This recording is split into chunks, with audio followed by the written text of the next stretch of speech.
Ang init. Welcome to Manila. Super init.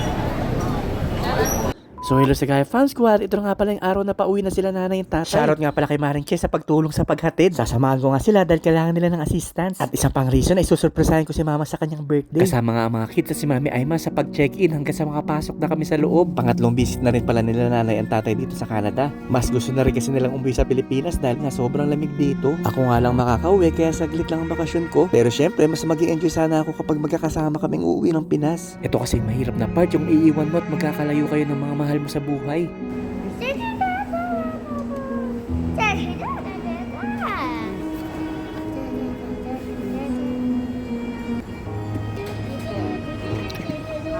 Ito na.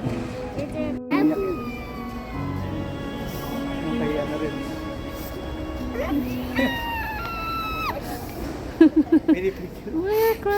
Sobrang umiyak na si Adele dahil mamimiss niya daw sila nanay at tatay. Baby pa lang kasi si Adele, sila na ang nag-alaga sa kanya. Pagdating nga namin ng Vancouver Airport ay nakasakay kami dito sa may golf cart dahil nilista nga namin si nanay at tatay sa wheelchair assistance at dahil nga napakalayo ng Philippine Airlines Terminal. Kaya sobrang malaking tulong to para sa amin. At pagkalapag nga namin sa Pilipinas ay may naghihintay ulit ng mga wheelchair assistance. Sila kasi ang mag-a-assist sa'yo mula immigration hanggang makuha mo yung mga luggages mo. Hanggang sa makalabas ka nga rin ng airport ay kasama mo rin sila. At kapag kailangan mo nga ng tulong para sa mga luggages mo ay may mga porter na naghihintay sa labas. Mag-aabot ka nga lang ng bayad sa kanila. Sinundo nga pala kami nila Ate Nena at Ate Stella. Ate! Ang init! Welcome to Manila! At nasa Pilipinas na nga ako dahil ramdam ko na yung init. At patraffic na nga yung daan. At mapapasin mo nga na sobrang dami ng mga motor.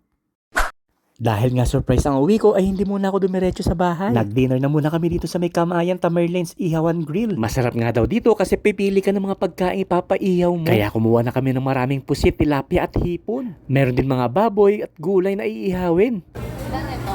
Dalawa din. Sino mag-ihaw sila nen? Oo. Mabuti nga't nakapwesto pa kami sa taas at mabilis nga daw ito napupuno dahil nga maraming kumakain dahil sa sobrang sarap daw ng mga pagkain nila.